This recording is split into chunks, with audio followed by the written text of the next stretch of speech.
Okay. So I guess first of all, we've seen sort of Frankenstein in various guises over the years. What was it about this particular interpretation that you liked? Well, it was the story, really. It was a story of a man being rejected by his father, wandering the earth, ostracized, lonely, looking for love, trying to find his purpose in life, and really searching for his soul. I felt like that was a story that I've lived. I felt like there are times in my life where I felt the same way, and I'm sure everybody that sees the film at one time or other feels the same way. I like the action elements of it.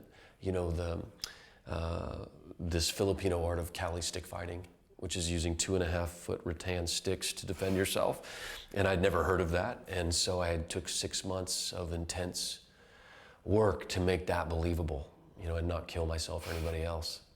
Which is always good on set. You never really want to kill people. It's not No, but there were accidents. I thought you were going to say there were some deaths. I was going to be, oh God, that's awful. I can't believe. No, I thought I broke my neck one time, actually. We were doing it, and here comes this stick. Because when you're acting, everybody says, "Oh, let's do it at half speed." You're like, uh-huh.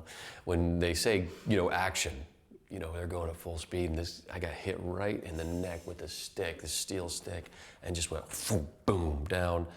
And they said, "All right, take two."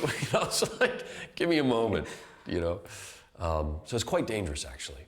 Yeah, so I might need 5 minutes here, just 5 minutes. Yeah. And you've got the body of like a finely tuned racehorse in this film. You've got you're stripped of fat there. You're all like. Yeah. Do you like kind of having to get like that for a role? Is that for a kind 44-year-old guy? Yeah, I do. I'm very sport oriented, athletic. I've always done that. It's it's a lot of work, but it's more out of fear, I think. It's more out of, wait a second, you read the script and you go, wait, and then I'm gonna have my shirt off for the whole, entire world. I've always hated taking my shirt off, like when I was a kid playing basketball and, because I had skinny arms and that. And so, you get really scared to take your shirt off, and then it's on 3D and all that sort of stuff. So I thought I better get in shape. Better get sorted, better get it all in order. Yeah. How much, obviously you're kind of obliterating demons pretty much every few seconds in this film. There's a lot of fight scenes, how much of it was the real action? How exhausting actually is it? Or is it a lot of, do that one move really fast and then we'll kind of reset for half an hour and then we'll do... No, I mean, the whole idea was that because I trained so hard was because he wanted to do everything in medium shots. He wanted to see the face and the arms go at the same time, So I did everything. Except for maybe I'd fall from the roof into a glass plate or something. But I did all my own fighting. It was very important for the film. There is a lot of green screen in this movie because, a lot of these elements are, flying demons and that. I have to say it was probably the hardest movie I ever made in terms of actually my physical exertion. I was exhausted doing this movie. And, green screen is all that. You just kind of have to believe that it's going to be there, and, tell you to look where the director wants you to look. And, interestingly enough, sometimes the director doesn't even know what the gargoyle is going to look like. So when you ask the director, what's over there, or what's the, he doesn't really know. He can only tell you approximate, I know he's going to have claws in this. And so it's sort of a acting exercise, I would say. He's going to be ugly, he's going to be... Yeah. But then, so does that mean you sort of have to think of a million different reactions as well? Because you've got okay, you've just killed another one of these demons. It's like, now you've killed another one. Yeah, I have 1, 2, and 3. So he'd give me 2, and I would give him 2, or give me 3. No, I mean, the fun of acting is actually believing that these things are real. And, obviously in action you have substitution. So, these are my high school principal, or these are whatever they are, so you want to believe or else there's no reason to act. I mean, then you're just making a movie for the sake of making a movie, and I guess that's good. But, when I'm making a movie, I want to believe that these things are actually trying to kill me. And, it's fun. It's more fun as an actor to do that.